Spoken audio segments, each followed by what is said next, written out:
Pertama menolak Habib, nanti lama-lama menolak Islam. Ya. Ujung-ujungnya itu ya ke sana. Maka ibarat makan bubur panas. Ya. Bubur panas itu dia tidak langsung dari tengah karena panas, pinggir-pinggirnya dulu. Dingin. Iya, menolak. Kalau sudah orang kehilangan kecintaan kepada para habaib, hilang kecintaan pada ulama, hilang mahabbah, ya lama-lama ketika Islam dihinakan, dia cuek aja.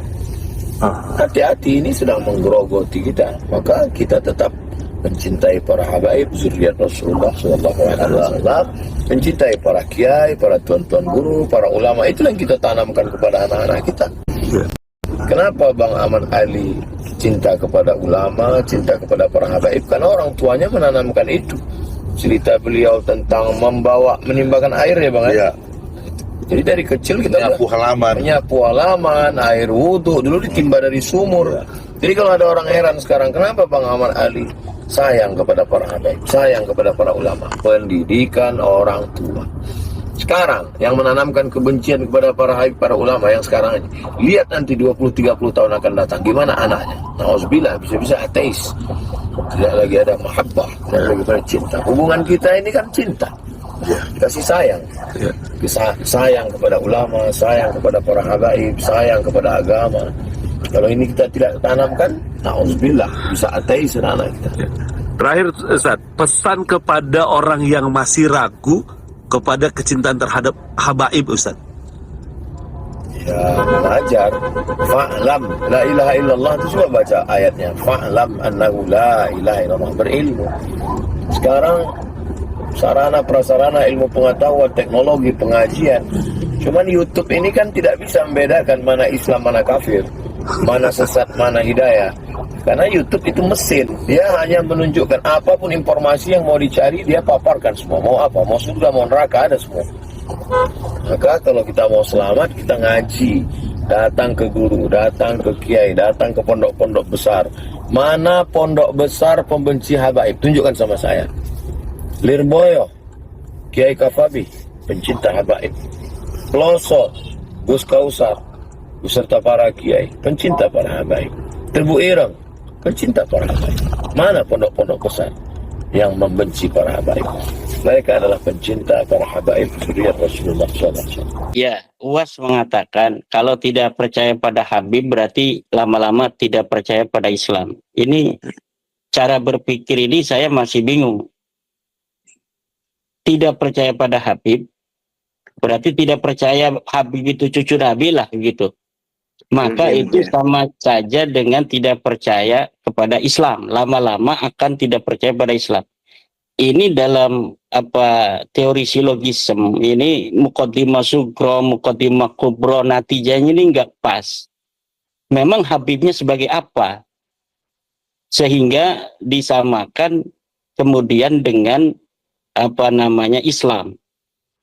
Apakah Habib ini termasuk rukun Islam?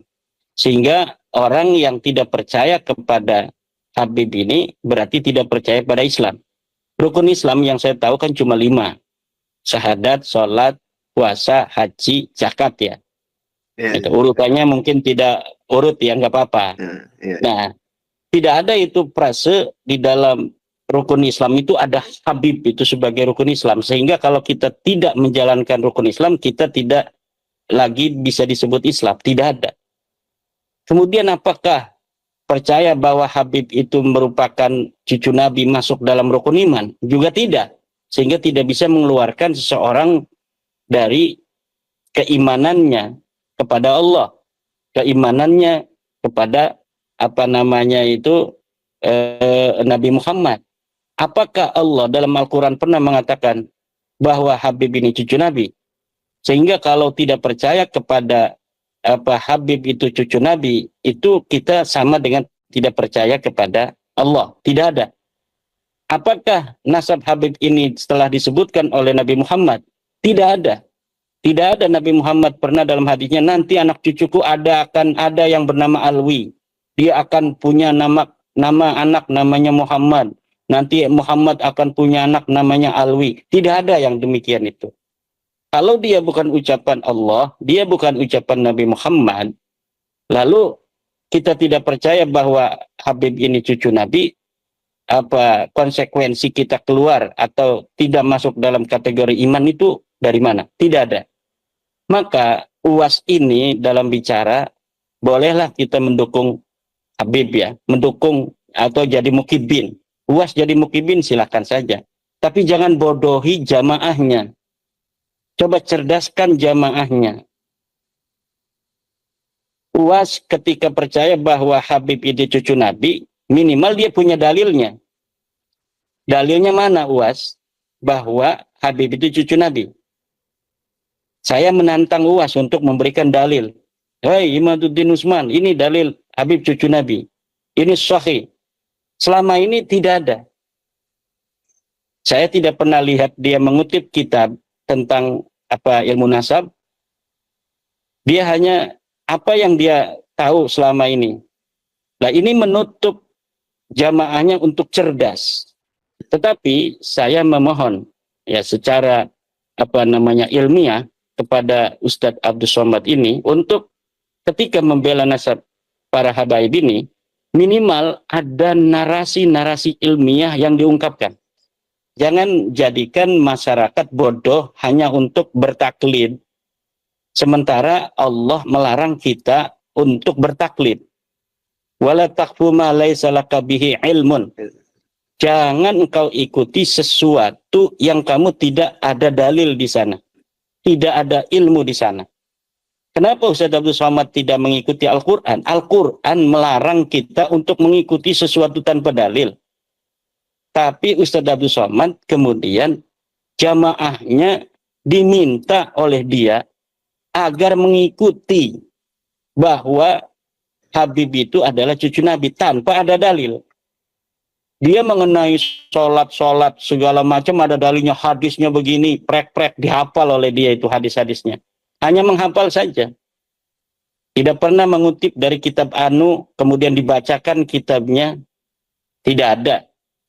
Hadis-hadis itu orang yang tidak bisa baca kitab kuning pun, kalau ada jabar jernya itu bisa membacanya.